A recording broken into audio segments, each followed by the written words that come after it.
Charles Deney, bonsoir à tous. Je vous propose qu'on commence cette séance du conseil municipal.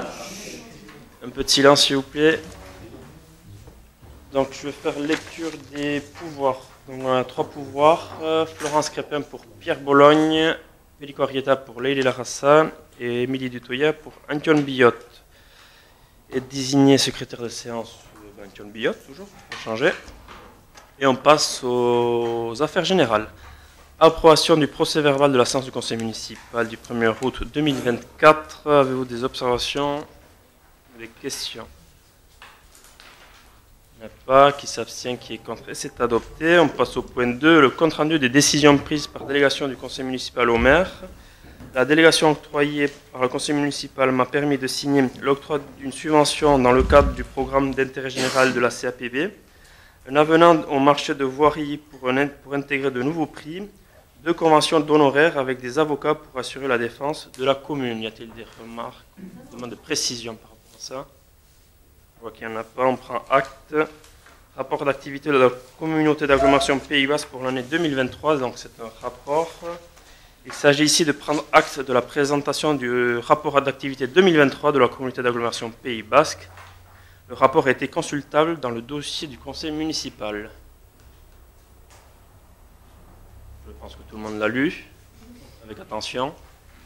Donc il n'y a pas de questions ni de remarques, tout le monde a tout compris, c'est très bien. On prend acte. Convention de soutien, donc point 4, convention de soutien pour la lutte contre les déchets abandonnés et diffus. Ah non, c'est moi-même qui présente ça. Nous vous proposons par cette délibération d'approuver une convention de groupement avec la communauté d'agglomération afin de bénéficier de l'accompagnement financier de l'éco-organisme Citeo. Cet accompagnement, qui s'élève à 19 243 € pour la commune de Cibourg, permet de financer des actions mises en œuvre en matière de ramassage des déchets diffus. Pour mémoire, nous avons signé une convention similaire avec la société Alcom pour le ramassage des mégots. Questions, des remarques? Je rappelle, c'est la même logique, c'est des éco-organismes qui sont financés par des industriels, donc c'est un financement qui est à peu près de 20 000 € pour 2 ans, qui pourra être renouvelé par tacite reconduction au moins jusqu'en 2028. Voilà, ça nous permettra de financer nos travaux d'entretien et de propreté de la ville de Cibourg, et aussi de faire un peu de pédagogie. Donc on va passer au vote. Qui s'abstient, qui est contre, et c'est adopté à l'unanimité, je vous en remercie. Point 5, aménagement des cours d'école, convention avec le conseil en architecture, urbanisme et environnement des Pyrénées-Atlantiques, c'est-à-dire le CAUE. Rapporteur est Madame Larassa. À Charles Deney. La commune a signé en 2023 une convention avec le CAUE 64 pour une mission d'accompagnement de la commune dans son projet de réaménagement des 3 cours d'école de son territoire. Un premier travail a été réalisé au cours de l'année scolaire 2023-2024 avec les enseignants et élèves de l'école Marignella et de l'Ikastola Kashkarotenea. L'école Saint-Michel avait été sollicitée, mais n'a pour le moment pas souhaité s'intégrer dans la démarche. Cette première étape a servi de base à l'établissement par le CAUE d'un cahier des charges de consultation de paysagistes qui seront en charge de la conception-réalisation du réaménagement des cours d'école. La poursuite de la collaboration de la commune avec le CAUE doit se traduire par la signature d'une convention de partenariat dans le cadre du dispositif « À vous de jouer ». Dans le cadre de cette convention, le CAUE s'engage à coordonner la consultation des équipes de paysagistes et à accompagner la commune tout au long de la démarche. Une enveloppe globale de 100 000 € pour les 2 écoles pour la maîtrise d'œuvre et les travaux de réalisation a été identifiée dans le cadre de la consultation. La mission commencera en octobre 2024 et se terminera en octobre 2025. Un calendrier précis sera établi pour assurer la participation active des élèves et des enseignants tout au long du projet. L'accompagnement du CAUE ne donnera pas lieu à rémunération. Avez-vous des questions ou des remarques? Oui, est-ce que Saint-Michel a donné un argument à sa non-adhésion? Alors Saint-Michel, on les a rencontrés une première fois, ils devaient en discuter donc avec les membres de l'OGEC, ce qui a été fait.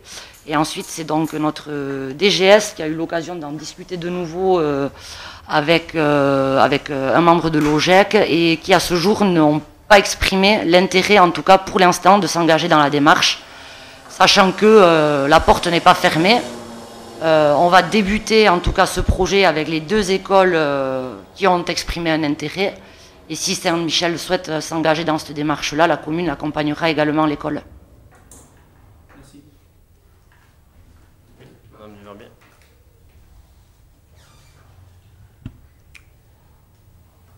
Bonsoir à tous. Tout d'abord, je me permets une petite remarque.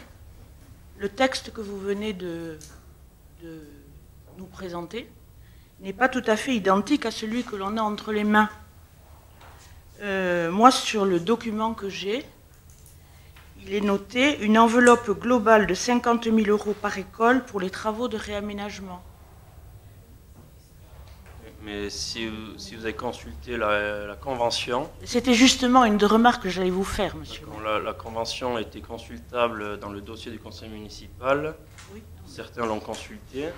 Donc là, c'est mis très clairement que si on parle d'une enveloppe de 100 000 € pour Cibourg, la commune de Cibourg et Bizanos. Voilà. Non, mais là n'est pas ma question. Je vous dis que la délibération que nous avons sous les yeux, ce n'est pas ce qui est noté.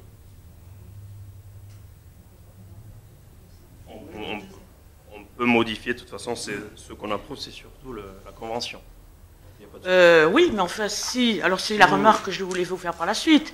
Si nous délibérons sur un montant de 50 000 € par école, et si nous délibérons, mais enfin je vais vous l'exposer un peu plus tard parce que ça faisait partie de mes remarques, donc j'y reviendrai un peu plus tard.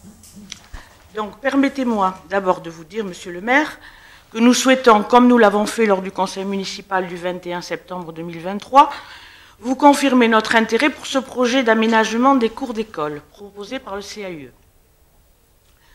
Par contre, plusieurs remarques, et nous en avons évoqué une juste précédemment, sur le montage de ce projet.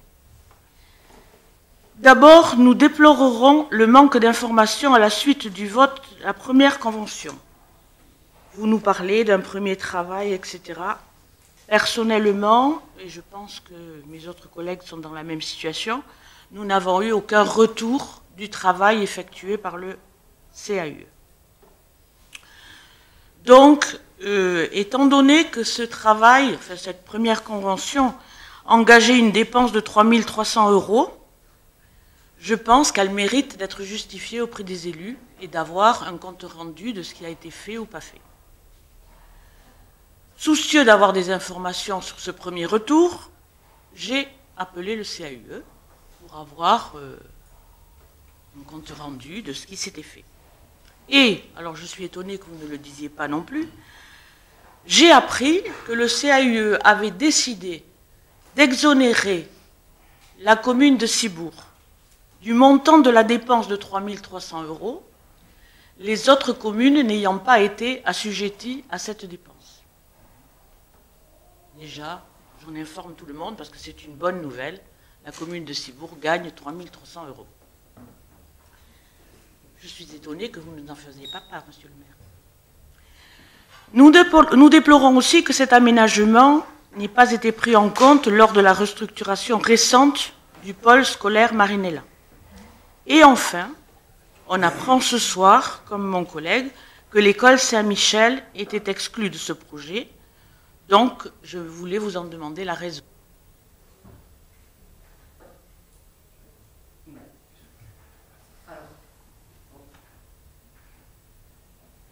Ça veut bien fonctionner. Oui. Juste par rapport à la dernière phrase que vous venez de prononcer, voilà, faisons attention quand même aux mots qui sont utilisés ici. L'école Saint-Michel n'est pas exclue du projet. L'école Saint-Michel ne souhaite pas s'inscrire dans ce projet à ce jour. Elle n'est pas exclue. Bien. Voilà. Le deuxième point, hier nous avons rencontré donc les techniciennes du CAUE et nous avons également demandé un retour des actions qu'elles avaient mises en place dans les écoles avant d'aller plus loin dans la démarche, car nous aussi à ce jour nous n'avons pas eu de retour écrit et présenté du CAUE. Sachant que, pour revenir sur votre somme de 3 300 € que nous avions donc délibéré lors du dernier conseil municipal. Je rappelle que nous étions une des premières communes à nous engager dans ce dispositif de réaménagement des cours d'école. Le CAUE a élargi son dispositif à 10 autres communes après nous. Donc hier, nous en avons discuté avec les techniciennes du CAUE, et donc elles nous ont informé effectivement que la commune de Cibourg serait exonérée, un avenant sera fait à la dernière convention que nous avons signée avec le CAUE, afin que nous serions également exonérés de cette charge de 3 300 €. Voilà, on comptait le dire ce soir parce qu'on l'a su hier matin à l'issue de notre réunion avec les techniciennes du CAUE. Bien, je vous comptais vous annoncer une bonne nouvelle, mais peu importe, le principal c'est que la commune ne paye pas cette somme. Donc j'ai toujours pas de raison, excusez-moi, mais pourquoi, ça me semble bizarre que l'école qui pouvait bénéficier d'une amélioration, l'école Saint-Michel qui pouvait bénéficier d'une amélioration de sa cour, renonce à ce genre de... Comme je vous le disais, nous, on s'est rapproché à 2 reprises, et ça remonte à l'époque de Madame Morin, qui avait également participé à une réunion de présentation, et qui avait en tout cas exprimé un intérêt. C'était en fin d'année scolaire. Ensuite, Madame Morin nous a quittés. Madame Agnorga donc, a pris ses nouvelles fonctions de directrice. Ils sont systématiquement informés, au même titre que les 2 autres écoles, de l'avancée, de l'évolution du projet. Et dernièrement encore, lors de l'entretien que l'on a pu avoir avec l'OGEC, ils ont dit aujourd'hui qu'ils ne souhaitaient pas s'inscrire dans cette démarche. Voilà, je prends acte. Très bien. Hein? Pardon? Il n'y a absolument pas d'exclusion, au contraire. Comme ça a été dit, la proposition leur a été faite. Je pense qu'aujourd'hui, ce n'est pas l'une de leurs priorités. Je pense que le changement de direction aussi fait que la nouvelle directrice, je pense a d'autres objectifs ou d'autres charges de travail aujourd'hui. Mais la porte reste grande ouverte. Si demain ou après-demain, ou s'ils veulent s'intégrer dans cette démarche, bien évidemment, on va les accompagner, et c'est ce qu'on a dit dès le début. Et donc, je réponds à une autre question que vous avez formulée sur le pourquoi de ne pas avoir fait ça au moment du regroupement des écoles. Lors du conseil municipal, il y a un an, je pense, quand on a voté la première délibération, cette question avait été posée par votre collègue, M. Anido. Donc je lui avais répondu, donc je vous invite à relire. Vous aviez été dans l'urgence et que vous n'aviez pas pu régler ce problème. Non, c'est-à-dire qu'il y avait une urgence de regrouper les écoles dans une période très contrainte qui était de 10 mois. Donc on a réussi tout juste à faire ce regroupement à 10 mois parce qu'on avait livré l'école vraiment le jour de la rentrée. Donc si on était parti sur des travaux supplémentaires de réfection de cours, on n'aurait pas respecté les délais. Donc la raison était celle-là, c'est la réponse que j'ai donnée il y a un an à votre collègue. Et c'est la même que je vous redonne aujourd'hui. Et pour rebondir sur ce que dit Monsieur le maire, l'idée ce n'est pas que ce soit nous, élus, qui décidions du réaménagement de la cour d'école. Il y a vraiment un enjeu pédagogique dans cet exercice-là. C'est de permettre aux enfants et aux équipes éducatives de se saisir du projet, de réfléchir ensemble. C'est eux qui passent le plus de temps dans ces cours d'école-là. Donc, bien évidemment, qu'ils soient acteurs de ce projet, c'est une évidence. Donc, on n'aurait pas pu le faire.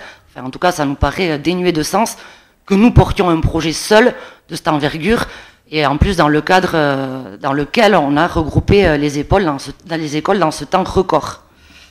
Non, enfin, ça c'est bien, je comprends tout à fait votre intention, mais simplement comprenez qu'on peut être surprise que sur une école vous proposez une enveloppe conséquente pour raménager une cour d'école et que l'école refuse. Alors qu'eux n'ont pas d'investissement financier, tout ça. On peut s'interroger, et c'est pourquoi ce conseil municipal étant un lieu de débat, je vous posais la question. Tout à fait. Hein?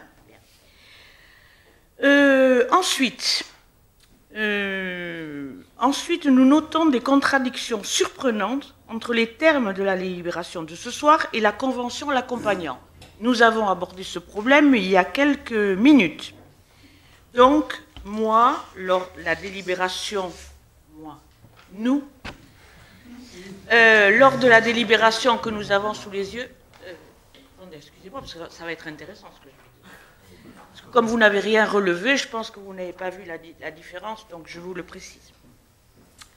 Donc, sur la délibération que j'ai sous les yeux, on nous dit, comme je vous dis, on parle du côté financier et on dit une enveloppe globale de 50 000 € par école pour les travaux de réaménagement.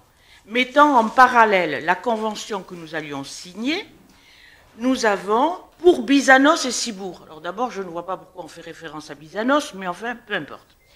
100 000 € pour 2 établissements avec, ce qui est important, une répartition libre. Ça change complètement le projet. Hein, voilà. Donc c'est pour ça que je ne voulais pas que vous soyez en porte-à-faux après, que vous ayez des problèmes avec les instances supérieures si nous votons une délibération qui ne convient pas, qui n'est pas concordante avec la convention. Hein, voilà.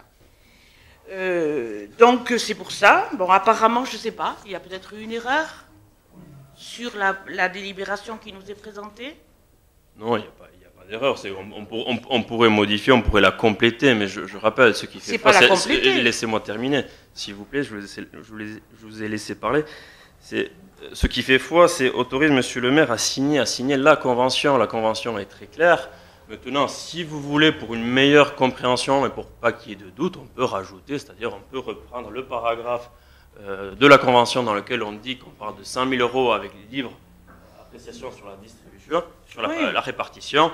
Et puis si ça peut vous rassurer et si ça permet d'avoir un vote à l'unanimité, donc je suis prêt à rajouter ce paragraphe dans cette délibération.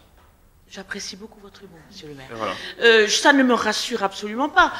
Mais vous pouvez comprendre que nous avons été interpellés avec une délibération qui a des termes différents d'une convention. Et d'ailleurs, je suis assez étonnée que sur 29 conseillers municipaux, personne n'a vu ce problème-là. Mais peu importe. Vous voyez un problème, nous on n'en voit pas. C'est-à-dire, vous êtes craintif. Bon, il n'y a pas de souci, on va vous rassurer. On va faire cette modification. Allez, et je pense qu'on va s'arrêter là. Parce que non, sinon, mais j'ai encore d'autres. Ah d'accord, allez-y. Monsieur le maire, juste une chose. Si vous me dites, je mets 50 000 € par école, et si vous me dites, je mets une enveloppe globale de 100 000 € avec une répartition libre, c'est tout à fait différent. Exactement. Voilà. Donc, les deux documents sont contradictoires. Voilà. Bon. Voilà. Et la convention fait foi, la convention est très claire. Je ne sais pas si vous l'avez consultée, mais elle est très claire. Donc, si je l'ai consultée, bah si. Ah, vous l'avez. Nous l'avons consultée. Eh bien. Nous sommes peut-être les seuls, mais nous l'avons consultée. Un peu de modestie, quand même, Madame Dubarbier. Allez. Reconnaissance du travail effectué. Y a-t-il d'autres questions sur ce sujet? Oui, j'ai ensuite une autre question. C'est que sur cette convention aussi, que nous avons consultée avec application, il y a un paragraphe où nous avons un calendrier. Allez-y. Ne gloussez pas, parce que ce n'est pas utile. Allez-y, Madame Dubarbier, s'il vous plaît. Alors, ah bon, d'accord. Donc nous avons un calendrier. Nous sommes le 19 septembre. La convention pourra être signée après l'approbation du conseil municipal de cette délibération. Sur le calendrier indicatif, nous avons les actions qui ont été menées avec une publication de l'appel à candidature le 17 juin, une date limite d'envoi des dossiers de candidature le 26 juillet, une présélection de plusieurs candidats le 13 septembre, et enfin une audition des candidats présélectionnés le 27 septembre. Là, il vous reste encore quelques jours. Donc, nous sommes surpris, et c'est peu de le dire, de voir que nous avons une convention avec un calendrier qui prévoit des actions antérieures à la signature, à la date de signature. Cette convention est-elle déjà validée ou déjà approuvée avant le conseil municipal, peut-être? Non. Vous avez fini? Non. Alors, donc, je finirai pour vous dire que nous ne pouvons donc nous engager sur cette délibération au vu des incohérences de chiffrage, de l'absence de présentation du projet et d'un défaut de cohérence sur le calendrier. Merci, monsieur le maire. Pour ce qui est sur le fait du défaut, c'est-à-dire du manque de projet ou le fait de ne pas avoir présenté de projet, vous dites que vous n'allez pas voter cette délibération parce qu'on n'a pas de présentation. On vous a pas dit qu'on n'allait pas la voter. Vous allez vous abstenir. Je ne sais pas ce que vous allez faire. Bon, si vous faites tout ça pour voter favorablement. Pour ce qui est du projet, c'est sûr, il n'y a pas de projet. Tout le sens de cette convention, c'est de travailler sur un projet. Pour ce qui est du calendrier, vous avez été quand même élu pendant une vingtaine d'années dans cette commune. Vous avez été première adjointe. Monsieur le maire. Non ? Ne vous en déplaise. Voilà. Bon, vous savez très bien que le maire a délégation sur les marchés publics. Ah non ? Oui, voilà. Bon, je vous apprends quelque chose 20 ans après. Oui, bien sûr. Bon, le maire a délégation sur les marchés publics, donc j'ai pas besoin d'avoir une convention pour lancer des marchés. Donc on est dans les clous. Sur ça. Et si cette assemblée avait refusé cette convention? J'aurais la capacité de présenter des marchés. Après, vous savez, à chaque conseil municipal, il y a un premier point au début où j'informe le conseil municipal des décisions que j'ai prises à son nom.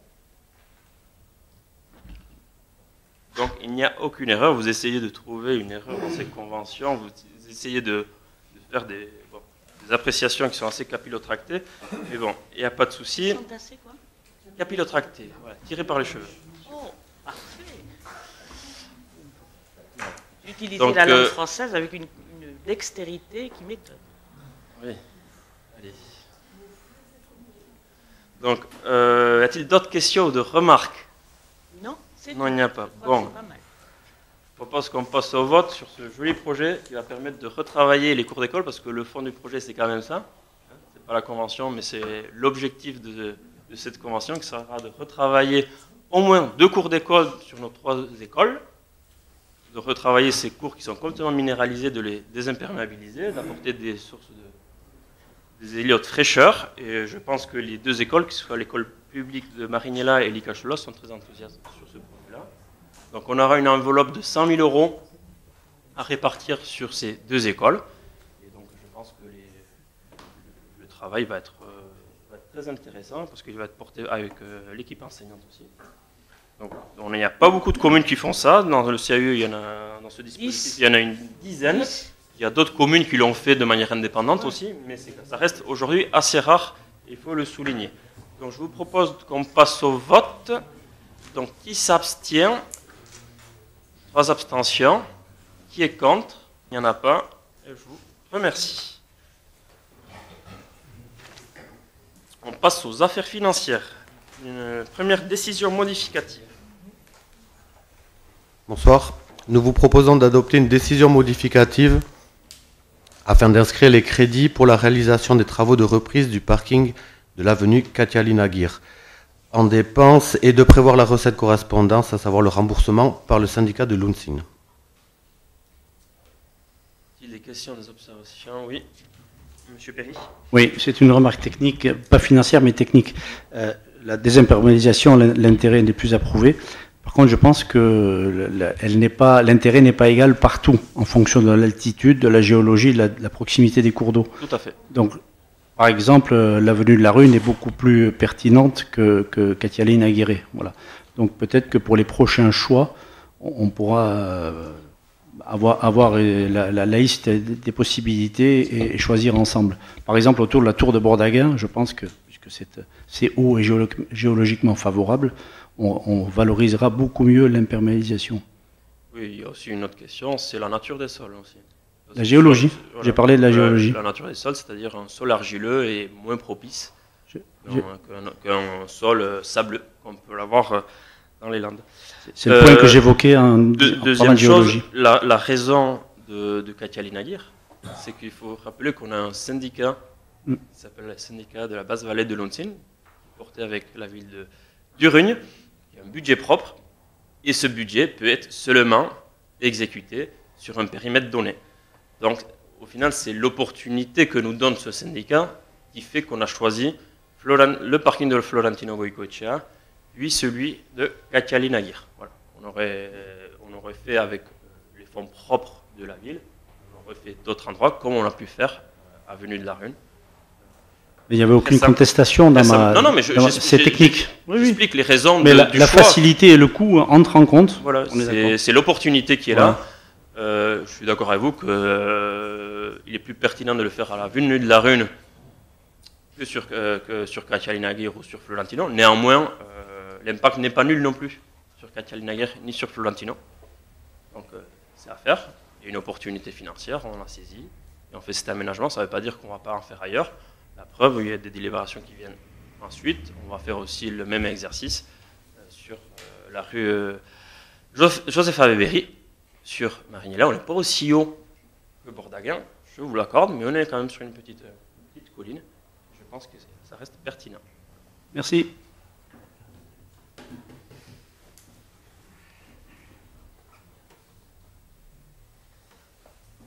Donc on passe au vote, qui s'abstient, qui est contre, et c'est adopté. Donc on est toujours sur la même thématique, aménagement d'un parking avenue Catialinagir, convention de maîtrise d'ouvrage unique avec le syndicat intercommunal de la basse vallée de l'Unsin. Par cette délibération qui suit la précédente, il s'agit de conclure une convention avec le syndicat de la basse vallée de l'Unsin qui prévoit que la commune réalise des travaux de reprise et de désimperméabilisation qui sont financés par le syndicat à hauteur de 143 000 €. Donc des votes qui s'abstient, qui est contre et c'est approuvé. Aménagement d'un parking végétalisé avenue Catialinagir, approbation d'un plan de financement. Monsieur Biot. Il s'agit ici d'approuver le plan de financement de l'opération d'aménagement d'un parking végétalisé avenue Catialinagir. L'agence de l'eau sera sollicitée à hauteur de 50% du coût hors taxe des travaux. Je rappelle pour le parking de Florentino, on a touché à peu près 48 000 € de l'agence de l'eau. On est à peu près sur le même montant. Le parking de Catialinagir étant un peu plus grand que celui de Florentino. Donc, y a-t-il des abstentions? Il n'y en a pas et pas votre contre non plus. C'est adopté à l'unanimité, j'en remercie. Aménagement de l'avenue Joseph Aveberry, approbation d'un plan de financement des travaux. Nous vous proposons d'approuver le plan de financement des travaux d'aménagement de l'avenue Joseph Aveberry. Comme cela se fait classiquement et comme nous l'avons déjà annoncé, la commune interviendra à la suite des travaux réalisés sur les réseaux secs et humides pour réaménager la voie dans sa totalité. Une réunion publique est programmée le 3 octobre pour présenter le projet aux riverains. Nous leur proposerons d'aménager des places de stationnement enherbées.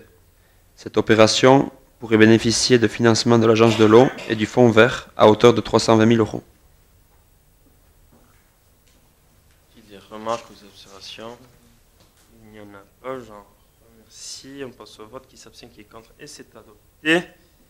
Je rappelle qu'avec tous ces travaux de désimperméabilisation, qui sont pertinentes même s'il y a des lieux qui le sont plus que d'autres, à ce jour, on a, je ne compte pas à Aveberry, mais avec Catialinagir, on arrivera à peu près à 7000 m² de désimperméabilisés, en intégrant la plaine des sports, bien sûr, dans laquelle on intègre quasiment 3000 m². Donc voilà, donc c'est quand même, on n'est pas à l'hectare encore, mais bon, on s'y rapproche petit à petit. C'est quand même assez intéressant, je pense qu'il faut le souligner, c'est un travail assez complexe, qui est financé et qui est accompagné par l'agence de l'eau qu'on remercie. Et voilà, donc on est investi pleinement sur ça et on continuera à chaque fois qu'on pourra, parce qu'on ne peut pas le faire partout. Comme avenue de la Rune, on n'avait pas pu faire l'ensemble du tracé enherbé, parce qu'on ne peut pas mettre des places enherbées n'importe où, parce que la typologie des rues aussi fait que ce type de revêtement n'est pas adapté, surtout quand on a des côtes, voilà, des pentes, là, la pente. Donc voilà. Donc, on passe au point 5, avenant numéro 1 à la convention de comaîtrise d'ouvrage avec le département des Pyrénées-Atlantiques pour les travaux de confortement au droit du site dit de la Vierge de Mouchecois. Donc, les travaux de confortement du mur de soutènement au droit de la Vierge de Mouchecois se sont déroulés en mai et juin. En cours de chantier, les entreprises ont rencontré des aléas importants. De ce fait, les volumes de confortement à mettre en œuvre se sont avérés plus importants que prévu. Le coût global du chantier s'élève à 105 000 € pour un montant initialement estimé à 60 000 €. Le département a sollicité la commune afin qu'elle abonde sa participation financière initialement prévue à hauteur de 25 000 €. Il est proposé d'augmenter la participation de la commune de 10 000 € pour un montant total de 35 000 €.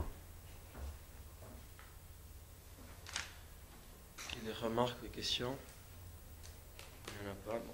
Des travaux plus conséquents que prévu, donc on a dû les faire, on a fait.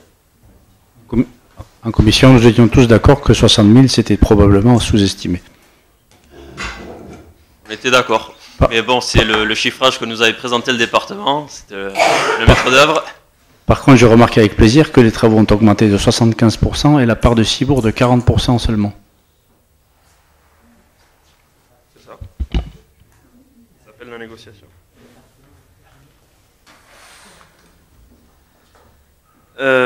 Donc on passe au vote. Oui. Juste, monsieur le maire, une question. Là, on a fait, quand on regarde vers la mer, on a fait la partie droite. La partie gauche, elle est stable encore ou... Donc oui. Donc personnellement, je suis. Ouais. Dire, Non, c'était. c'est pas moi qui fais les travaux. On dirait que ça travaille un petit peu. Mais non, c'est apparemment ça devrait tenir. Oui. C'était stable. Et l'objet des travaux, c'était ça. C'est-à-dire quand ils ont commencé à décaisser, ils se sont rendus compte qu'il y avait une cavité assez importante sous la dalle ou sous le belvédère de la Vierge. Donc on a mis plus de matériaux, plus de rochers pour que ça tienne. Et c'est vrai que sur la partie gauche, ça avait l'air beaucoup plus stable que sur la partie droite. Maintenant, la géologie n'est pas une science exacte. Oui, normalement, ça devrait tenir, oui. Je veux faire confiance aux personnes qui ont réfléchi à cet aménagement. Et après, ma seconde question, c'était pour le département, je pense, parce que ça ne nous appartient pas, mais le Perret tout le long de la promenade pour aller à Soquois. C'est dommage, on a une belle promenade, mais bon, disons que les arbres ont poussé. Et ça cache, quand on fait cette promenade, c'est vrai qu'on ne voit pas la moitié de la baie parce qu'elle est cachée. Et de plus est, les racines de ces arbres vont déceler les galets qu'il y a, donc ça va... Je pense qu'il y a quelque chose à faire assez urgent, parce que les arbres, maintenant, les troncs, ils sont conséquents, et les racines, elles vont sortir les galets, là. Les pavés qui consistent... Oui, le mur maçonné est en train d'être éclaté par les racines des arbres qui poussent.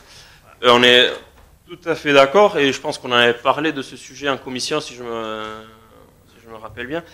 Et je vous avais bien dit que sur l'ensemble du linéaire, c'est-à-dire je dirais même du quai Ravel jusqu'au fort de Soquois, en passant par le mur du Trinquet, on a un sujet de propriété foncière de toute cette bande qui aujourd'hui est dans un limbo, qui n'est pas dans le cadastre, c'est-à-dire n'est pas dans le domaine communal, n'est pas dans le domaine départemental, elle est dans le domaine public, mais on ne sait pas si c'est à la commune, si au département, ou si c'est à l'État.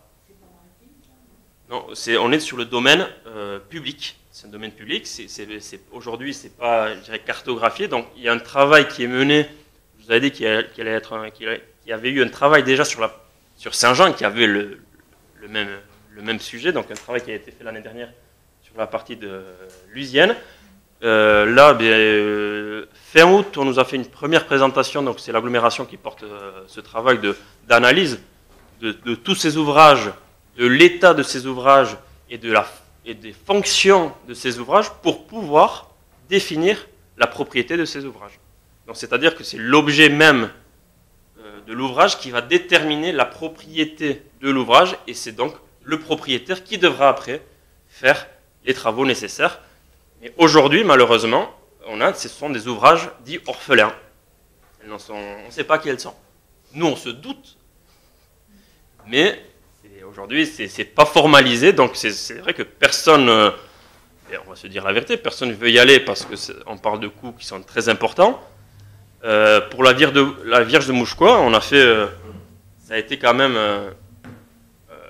la Vierge, c'était l'éboulement daté de 2000, donc on est en 2024, c'était janvier 2022, si je ne me trompe pas, oui, c'était pendant la Bichincho, je me rappelle, et donc on a mis 1 an pour convenir à les départements qui devait porter quoi. Donc, au final, on est arrivé à une négociation de dire, bon, on va se partager l'effort, mais parce que là, il y avait une urgence, et devant l'urgence, on a réagi, et puis chacun a fait un pas vers l'autre. Mais aujourd'hui, il y a un vrai sujet sur tout le reste.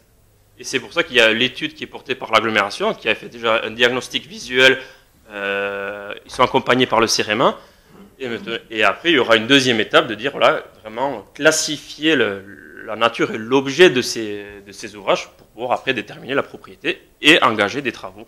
Donc on est dans cette phase-là. J'en avais parlé en commission, je pense que c'était cette année, si je ne me trompe pas, c'était une question qu'avait posée M. Perry. Et donc on est dans ce travail-là. Jusqu'à aujourd'hui, le jour, chaque fois qu'il y a eu des interventions, c'est le département qui était intervenu. Hein. Au carré, le renforcement, le bétonnage, le trou, justement, là où il y a ces arbres qu'il y a eu en bas, c'est chaque fois le département qui est intervenu. Donc, bon. C'est ce qu'on répète, mais apparemment, c'est plus très clair aujourd'hui. Merci. Un petit complément à ce que vous venez de dire. Toute la route n'est pas exposée au même titre. Une partie de la route est bâtie sur du remblai. Voilà. Oui, non, mais... Et la comparaison avec Saint-Jean s'arrête à l'évaluation de risque. Parce que là, le risque, c'est que toute la route parte. Et c'est un lien important. Le risque, c'est-à-dire si on prend le Perret de Saint-Jean, le Perret de Saint-Jean protège quand même tout le vieux Saint-Jean. Donc le Perret lâche, c'est tout Saint-Jean, tous ces gens, c'est-à-dire tout le vieux Saint-Jean qui est sous l'eau. Donc l'urgence et la gravité étaient quand même, je pense, du moins comparables. Et c'est sûr qu'on n'est absolument pas du tout sur tout le linéaire, sur le même type d'ouvrage, sur des mêmes types de sols, c'est-à-dire le muret qui est sur le quai, qui est sur le quai Tournaco, n'a rien à voir avec le mur maçonné qui soutient la départementale, donc c'est-à-dire le boulevard Pierre-Benoît, qui n'a rien à voir avec le mur du Trinquant. Voilà. Mais voilà, ce sont tous des ouvrages de défense, plus ou moins de défense, de submersion, d'inondation, voilà, il y a tout ça à définir. Certains sont des ouvrages, on pense, de maintien de la route, carrément, hein. Ce sont des accotements de la départementale. Voilà. Tout ça a besoin d'être défini, clarifié, pour que chacun puisse faire ses travaux chez lui, ou que chacun prenne ses responsabilités, dit autrement. Je me réjouis que ce soit évoqué en conseil, puisque je l'ai déjà évoqué 2 fois en commission, et donc il y a une vraie urgence. Et les arbres, cite mon collègue, dans un premier temps, les arbres ancrent le terrain. Dans un deuxième temps, l'arbre lui-même est abattu, et avec ses racines, il emporte le terrain. Occasionne une amorce de brèche. Oui, mais c'est-à-dire c'est-à-dire le fait qu'il y ait une étude aujourd'hui n'est pas neutre. C'est-à-dire, si l'agglomération s'est saisie, c'est aussi que la ville de Cibourg a alerté sur cette situation, parce que personne ne voulait s'en occuper. C'est vrai que ça touche Cibourg. Donc si demain on a ce mur qui tombe, c'est la départementale qui part, c'est le boulevard Pierre-Benoît, une partie qui s'effondre, et c'est la ville de Cibourg qui serait pénalisée. Donc voilà, donc c'est en cours, c'est ce qu'il faut retenir, c'est que c'est lancé, on saura dans les prochains mois ou années qui appartient chaque ouvrage. Donc on passe, je sais pas si donc je ne sais plus si on a voté ou pas. Non, on n'a pas voté, donc on passe au vote sur la Vierge de Mouchkoa. Donc qui s'abstient, qui est contre, et c'est adopté. Je vous en remercie. Enfouissement, donc point 6, enfouissement des réseaux de l'avenue de la Rune. En novembre 2022, le conseil municipal avait approuvé le programme de travaux de territoire d'énergie pour l'enfouissement des réseaux de l'avenue de la Rune. Ces travaux ont été réalisés et des travaux supplémentaires se sont avérés nécessaires. Territoire d'énergie demande à la commune d'approuver le plan de financement de ces travaux. C'est l'objet des délibérations 6 et 7. Y a-t-il des questions? Oui. J'ai déjà porté plusieurs fois la question en commission. En fait, il y a toujours des éclairages qui ne fonctionnent pas. Les 3 réverbères. Les 3 éclairages. Voilà. Le stop en haut, le panneau stop. Le stop est matérialisé au sol, mais il n'y a toujours pas de panneau. Voilà. Et il y a encore des endroits où il y a des fils assez énigmatiques qui sortent du sol. Non, il y a un endroit où il y a un fil qui sort. Aujourd'hui, on demande à l'entreprise qui a fait ces travaux de remettre les choses comme il faut, parce qu'on va dire que que le branchement n'est pas très orthodoxe. Et donc, voilà, on presse l'entreprise de remettre les choses dans l'ordre. Mardi matin, j'étais sur place avec notre DST, donc voilà, il n'y a pas plusieurs fils, il y a un seul fil. Et pour l'éclairage, apparemment, le retour que j'ai de l'équipe d'électriciens de la ville, c'est que ça fonctionnerait. Donc, je ne suis pas allé vérifier à minuit, priori, Vous pas avez hier soir. Pas hier soir. Vous êtes allé vérifier? D'accord. Vous avez du courage, c'est bien. Donc, on re-regardera ça. On verra le prestataire. Mais sinon, pour le reste, y a-t-il des questions ou des remarques? Il n'y a pas. On passe au vote. Qui s'abstient, qui est contre? Et c'est approuvé. Enfouissement des réseaux de l'avenue de la Rune. Non, on a passé, on a fait les deux en même temps. Je rappelle, hein, on a voté les deux délibérés en même temps, ça vous convient? Allez. Point 3, personnel communal, création d'un emploi permanent. Donc, il s'agit de créer un poste sous le grade de rédacteur principal de 2e classe pour assurer les fonctions de responsable de gestion budgétaire et comptable. Cette création s'inscrit dans le cadre d'un avancement de grade. Pas de questions, passe au vote. Qui s'abstient, qui est contre, c'est adopté. Création d'emplois non permanents, accroissement temporaire d'activité.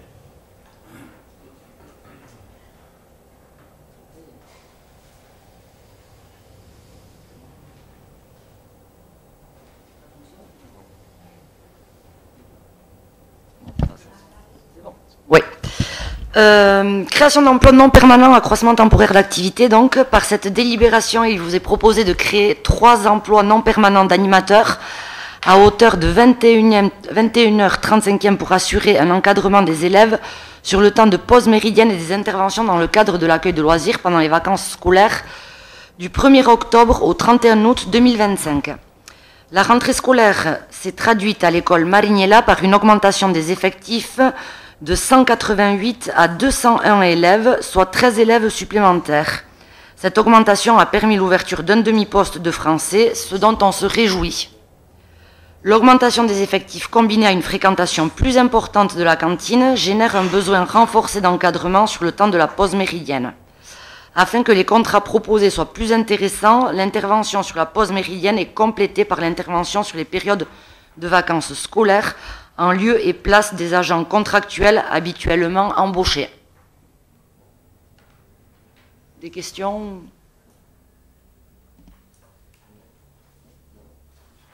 Ça fait plaisir qu'on va renforcer les effectifs encadrants. Parce qu'il y a bien longtemps qu'on n'a pas eu des effectifs en hausse dans l'école publique. Donc, ce sont des dépenses qu'on a avec plaisir. Voilà, je rappelle, c'est la première augmentation d'effectifs depuis 9 ans.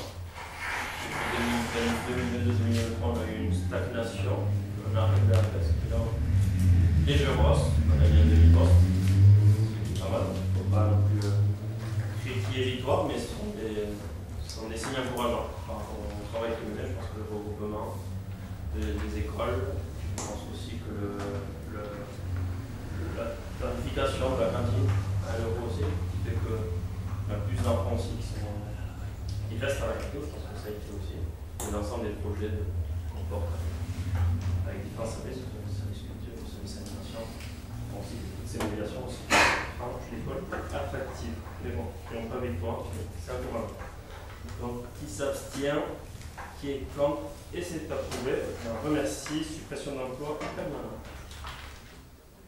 Il s'agit par cette délibération de supprimer 7 emplois qui ne sont plus pourvus suite à des avancements de grade, des promotions internes, des départs à la retraite et une mutation.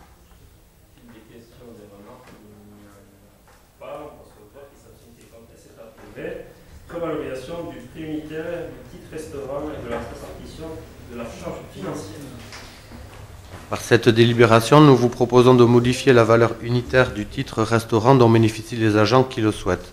Actuellement, le titre a une valeur de 5 € et la participation de l'employeur et de l'agent sont identiques, à savoir 2,50 € chacun. Nous proposons d'augmenter la valeur du titre à 6 € en maintenant la participation des agents à 2,50 € et en augmentant celle de la collectivité à 3,50 €. Les représentants du personnel ont donné un avis favorable à cette modification.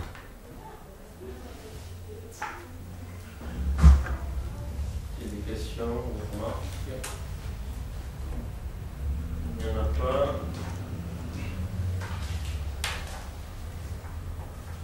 Bon, je rappelle que c'est une action supplémentaire qu'on essaie de mettre en faveur des agents, ou l'action sociale qu'on porte en faveur des agents.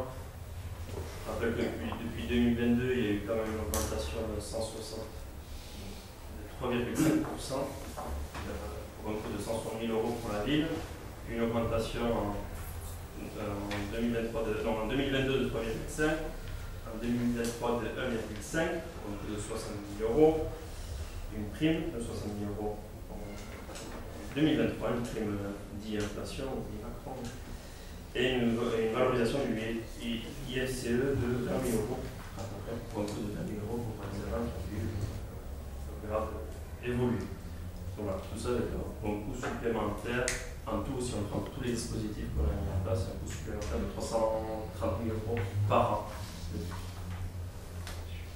Qu'il des remarques ou des observations par rapport à ce vote qui s'abstient, qui compte, et c'est approuvé. Je la remercie.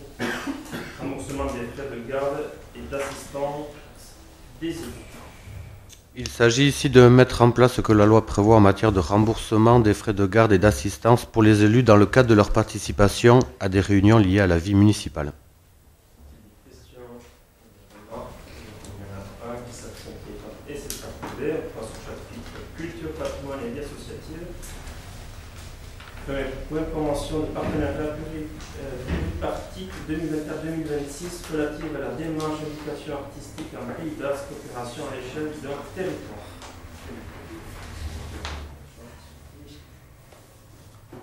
C'est bon. Parfait. Donc, depuis la création du service culture il y a 3 ans, nous avons eu la volonté de mener des actions de médiation et de sensibilisation du jeune public.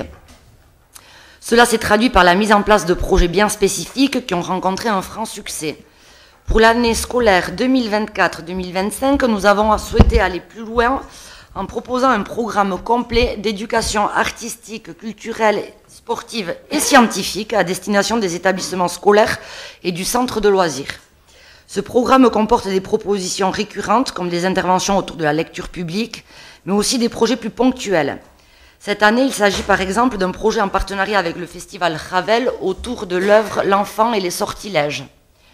Nous inscrivons notre travail dans le cadre d'une véritable démarche d'éducation artistique et culturelle. C'est la raison pour laquelle il nous a paru logique de nous associer à la convention établie par la CAPB, traduisant l'engagement des différents partenaires à valoriser l'éducation artistique et culturelle. Nous vous proposons par cette délibération d'approuver la convention de partenariat et d'autoriser Monsieur le maire à la signer. Donc rapidement pour rappel, bon, ça a été présenté lors de la dernière commission culture, éducation, enfants, jeunesse, sport. Cela fait plus d'1 an et demi que le service culture et le service éducation, enfance, jeunesse, en partenariat avec les services de l'éducation nationale, travaillent à la mise en œuvre d'un programme d'éducation artistique, culturelle, sportive et scientifique sur notre commune.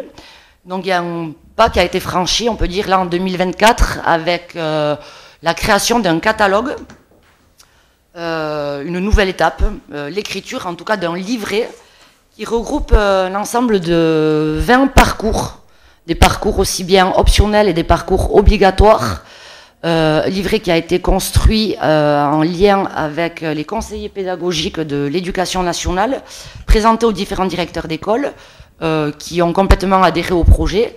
Et l'idée étant de permettre à tous les enfants cibouriens qui sont scolarisés dans les 3 écoles de la commune de Ciboure de pouvoir disposer d'un parcours pluridisciplinaire de la maternelle jusqu'au CM2. Voilà, on estime que c'est une plus-value éducative, ça renforce aussi ce partenariat que l'on a aujourd'hui avec les établissements scolaires et ça contribue toujours à dynamiser en tout cas nos écoles en les rendant attractives. Et donc un projet et des objectifs qui s'inscrivent en plus pleinement dans le projet éducatif de territoire de la commune qui avait été donc mis en place en 2021. Donc le livret avait été présenté en commission. Si des élus souhaitent l'avoir entre les mains, c'est un très très bel outil et vraiment on peut remercier les agents du service culture et du service éducation enfants jeunesse et notre chargée en communication pour le travail qu'elles ont réalisé parce que c'est une sacrée maquette. Et voilà, donc si des élus souhaitent avoir l'instrument entre les mains, c'est avec plaisir qu'on pourra vous le remettre tout à l'heure.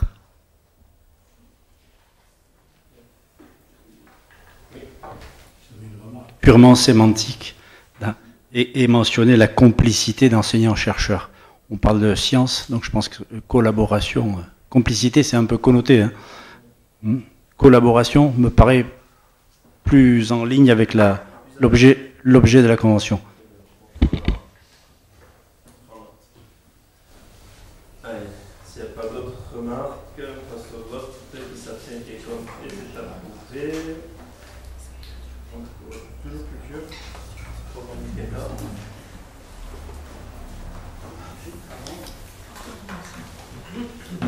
On me dit que c'était pour moi. Oui, moi j'ai pris les assez. L'ajoute à la culture est absente, donc il faut la remplacer. Alors, où est-ce que je suis ? Donc, dans le cadre de cette délibération, nous vous proposons également de nous inscrire dans une démarche dépassant les frontières de Cibourg en adhérant au réseau Bilketa, dont l'objectif est de recenser et valoriser les fonds documentaires de la langue, en langue basque, et sur le patrimoine. Parce qu'il y en a surtout sur le patrimoine. Voilà. Pour ceux qui ne connaissent pas, ce réseau Bilketa est assez intéressant. C'est porté par la ville de Bayonne. Vous l'avez, il y a un site internet. C'est vraiment un réseau de documents. C'est vraiment beaucoup d'archives, dont des archives sur Cibourg et des vieux plans qui sont très intéressants. Bon, personnellement, que je trouvais très intéressant. Ça va intéresser tout le monde, mais voilà, ça mérite d'y aller et de consulter. Donc, s'il n'y a pas de questions, je propose qu'on passe au vote. Qui s'abstient, qui est contre, et c'est adopté. Chapitre 5, urbanisme, voirie, port et infrastructure. Premier point, convention de fonds de concours avec la communauté d'agglomération Pays Basque, études urbaines sur le secteur de l'Ancan. La communauté d'agglomération, après une procédure de mise en concurrence, a confié les études urbaines du quartier L'Ancan à l'équipe dont le mandataire est l'atelier d'urbanité Roland Castro. Le coût global de cette étude s'élève à 278 235 € hors taxe. Le règlement d'intervention des compétences ZAC et opérations d'aménagement mixte d'intérêt communautaire dispose que pour les communes de plus de 2000 habitants, les études urbaines préalables devront faire l'objet d'une participation financière municipale sous forme de fonds de concours à hauteur de 25% des dépenses subventionnables. La participation de la commune de Cibourg s'élèvera à un montant maximum de 69 683,75 € hors taxe. Il convient d'approuver la convention de fonds de concours et m'autoriser à la signer. Y a-t-il des questions ? Oui. Les Cibouriens savent que l'on est passé à une phase suivante. Par contre, ils n'ont pas d'informations sur les orientations qui ont été données au cabinet Castro. Donc, ça serait peut-être bien de donner quelques grandes lignes de ces orientations. Et la question suivante, quelle est l'échéance des rendus ? Donc, pour ceux qui ont des orientations, elles n'ont pas changé, les orientations restent les mêmes. C'est les orientations qu'on avait présentées, on en a parlé à plusieurs reprises. On en avait parlé beaucoup pendant l'élaboration du PLU, donc on est sur un projet de réaménagement de ce secteur-là pour refaire un quartier sur un quartier, donc un renouvellement urbain. Objectif de répondre à nos besoins en logement, mais pas que, mais de faire un vrai quartier dans lequel on ne fait pas que dormir, mais dans lequel on y vit.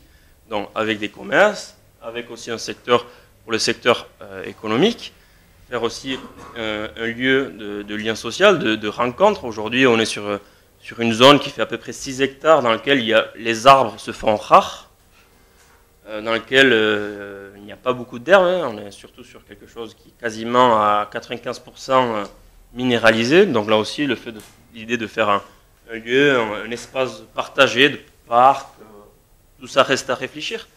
Mais voilà, réfléchir aussi aux circulations, aux voies existantes, aux nouvelles voies si nécessaire, aux nouveaux modes de mobilité, de prendre en compte peut-être un peu plus le vélo,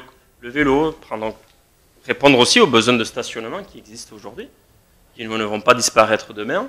Donc voilà, c'est vraiment réfléchir à un nouveau quartier, mais dans son ensemble. Voilà. Certains agitent le chiffon rouge en disant qu'on va faire un quartier dortoir. Ils le disent, ils l'écrivent, ils le publient.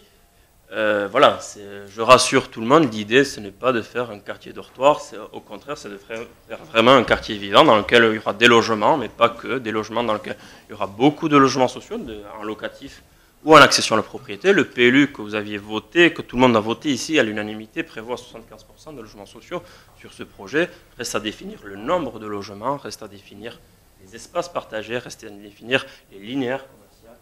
Voilà. Tout ça reste à définir. Cette étude, cette pré-étude, c'est une étude de faisabilité. On ne sortira pas le projet, cette étude ne nous apportera pas le projet définitif, mais va confronter ces orientations à la réalité, c'est-à-dire au lieu, à la topographie, aux contraintes surtout existantes sur le secteur qui peuvent être, comme je l'ai dit, topographiques. On est sur un secteur déjà avec un quartier assez dense, le quartier Soubiboulou qui date des années 2000, un quartier aussi qui est relativement dense, un peu moins, mais le quartier de Marignella des années 60, une voie ferrée, une départementale, la Nivelle, un cours d'eau, une zone qui est en grande partie confrontée aux aléas d'inondation. Voilà, ça ne veut pas dire qu'on ne peut rien faire, mais on peut le faire seulement sur certaines conditions, en prenant en compte des préconisations qui sont définies par la loi. Voilà, il y a tout ça à prendre en compte pour essayer de faire un nouveau quartier dans lequel il sera agréable de vivre. Voilà. Donc, je rappelle, pour ce qui est des échéances, votre deuxième question, aujourd'hui, l'étude de faisabilité démarre. Normalement, dans la convention, on parle de 11 mois. Je pense que ces 11 mois, il faut plus les prendre c'est-à-dire, il ne faut pas les prendre les 11 mois, il faut plutôt comme une idée du temps que ça pourra prendre. Peut-être ça prendra 11 mois, peut-être ça prendre 12 mois, peut-être ça prendre 14 mois. Mais voilà, ça sera une fourchette, c'est une moyenne. Je pense qu'on sera sur 11 mois. Et après ça, il y aura encore des études à faire parce que là, on arrivera à quelque chose qui ressemblera à un plan de masse. Et ce plan de masse, après, il faudra le travailler architecturalement, il faudra le travailler de manière paysagère, il y aura tout ça encore à voir, les voiries aussi, il faudra les calibrer, bon, il y aura tout ce travail à faire, mais voilà, on est passé à une deuxième étape. Il y a une première étape qui s'était ouverte en 2015 quand avait été décidée la création de cette ZAD, avec une stratégie foncière sur cet espace. Donc première phase, c'était de l'acquisition foncière qui continue parallèlement. Deuxième étape, voilà, donc comme je disais, première étape acquisition foncière, deuxième étape, première étude de faisabilité, il viendra une troisième étape qui sera l'approfondissement de cette étude avec peut-être des projets architecturaux qui vont être réfléchis par îlot et puis à la fin une quatrième phase qui sera la phase opérationnelle dans laquelle on va mettre on exécutera au final, qu'on réalisera ce qu'on aura réfléchi ici et tous ensemble. Donc, au-delà des règles de bon sens, pour créer de l'harmonie auquel on ne peut qu'adhérer, que vous venez de rappeler, les orientations au cabinet ne comprenaient par exemple pas de répartition ou de clé de répartition entre le collectif, le commercial, les espaces verts. Rien, c'est complètement ouvert. C'est là-dessus que les citoyens se posent des questions. Tout est ouvert, parce qu'on ne veut pas faire l'économie de la réflexion. On n'est pas aménageur, on n'est pas urbaniste, on est élu. Dans des objectifs, ils sont souvent beaucoup plus créatifs que nous, ils savent aborder des problématiques de manière différente, ils ont d'autres expériences, et donc l'idée c'est, voilà, on leur a donné ces orientations, ils vont travailler, mais comme vous avez si vous avez lu la convention, l'idée c'est pas de dire aux aménageurs, tenez, ce sont les objectifs, et on se revoit dans 11 mois. Voilà, c'est-à-dire, il y a un travail régulier avec ce groupement d'urbanistes pour travailler au fur et à mesure le projet. Donc, c'est-à-dire qu'ils vont nous faire des propositions, qu'ils vont nous présenter, on retravaillera. Et voilà, c'est un travail qui ne prend pas 11 mois. Je pense que ça prendra un peu plus parce que c'est quand même quelque chose d'ambitieux, de très conséquent. On voit déjà sur des projets de beaucoup moins d'envergure le temps qu'on passe sur des projets qui sont beaucoup moins complexes. Mais, bon, voilà. Mais l'idée, voilà. Aujourd'hui, il n'y a pas de quota de logement, il n'y a pas de, si ce n'est ce que impose la loi aujourd'hui, donc le PLU ici, ou la règle plutôt que la loi. mais il n'y a pas de quota de nombre de commerces, de quota de nombre de places de stationnement, de nombre de logements. Aujourd'hui, on sépare le nombre de logements qu'on fera, de mètres carrés d'espace vert, tout ça, aujourd'hui n'est pas défini, on le définira ensemble avec eux. Et je rappelle, il y aura aussi tout un processus de concertation qui viendra alimenter cette réflexion. Ce processus de concertation va être porté par un cabinet spécialiste de la concertation sur des questions d'aménagement. Ce point a été abordé en commission urbanisme la semaine dernière. Voilà. Donc, pour ceux qui étaient présents, on a présenté le dispositif. La durée sera égale à peu près au travail de ce cabinet, du cabinet Roland Castro. Et il y aura des ateliers, il y aura des réunions publiques, il y aura des questionnaires, il y aura différents types de modalités de concertation pendant un an pour que les Cibouriens puissent aussi participer à la réflexion de ce projet.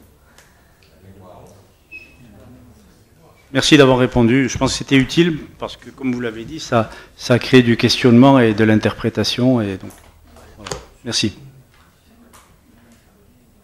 Dans les étapes que vous avez évoquées, Monsieur le maire, vous avez oublié, excusez-moi, l'acceptation d'intérêts communautaires aussi par l'agglo. Hein, c'était intéressant sur l'Encan. Ensuite, je ne peux pas me résoudre à ne pas me satisfaire ce soir de vous entendre dire que vous condamnez les gens qui agitent le chiffon rouge sur l'Encan. C'est quand même merveilleux. Et j'ai connu des gens qui étaient très inquiets du temps très long que prenait ce projet aussi. Voilà, juste une petite remarque pour terminer. Merci. Je ne me sens absolument pas visé parce qu'on a été très clair sur ce projet depuis des années. Je pense que vous visiez quelqu'un d'autre. Non, pas du tout. Non les quelqu'un d'autres ne sont pas là, donc je ne peux pas les viser. Mais c'est pas notre maintenant, je crois qu'à diverses reprises, je vais vous retrouver des articles de Sud-Ouest que j'ai sagement gardés. Et vous aurez du mal à vous justifier, monsieur le maire. Il n'y a pas de souci, parce qu'on l'a toujours approuvé, on les a votés, ces délibérations. Je rappelle la création de la ZAD, l'intérêt communautaire aussi. Donc je pense qu'on était les seuls, avec vous, à avoir voté en janvier 2020 de l'intérêt communautaire de ce projet. D'autres s'étaient abstenus ou avaient voté contre, je ne me rappelle plus. Mais j'ai des articles de Sud-Ouest où vous avez une magnifique photo avec certains de vos colistiers actuels où vous disiez être très inquiet pour la lenteur du projet de l'Encan. Bon, vous deviez nous présenter un autre article aussi. Bon, on l'attend toujours. Allez. Donc, on passe au vote. Qui s'abstient, qui est contre et c'est approuvé. J'en remercie. Point 2, constitution de servitude au profit d'Enedis pour l'implantation d'une armoire électrique chemin de Cléréténien. La présente délibération a pour objectif de constituer une servitude sur une parcelle du domaine privé de la commune, chemin de Cléréténien, pour y implanter un poste de transformation électrique. Donc, y a-t-il des questions, des observations? Il n'y en a pas. Qui s'abstient, qui est contre et c'est approuvé. Convention de servitude pour l'implantation d'un poteau incendie. Nous vous proposons ici d'approuver une convention de servitude pour l'implantation d'un poteau incendie le long de la route d'Olette. Le poteau sera implanté sur une parcelle privée, ce qui évite de tirer un réseau d'eau et permet de répondre aux obligations du schéma de défense incendie. Pas de questions, pas de remarques. Question qui a été abordée en commission urbanisme et travaux la semaine dernière. Donc on passe au vote. Qui s'abstient, qui est contre et c'est approuvé. Je vous remercie. Il n'y a pas de questions diverses. L'ordre du jour étant épuisé, je lève cette séance. Je vous remercie et je vous souhaite une bonne soirée.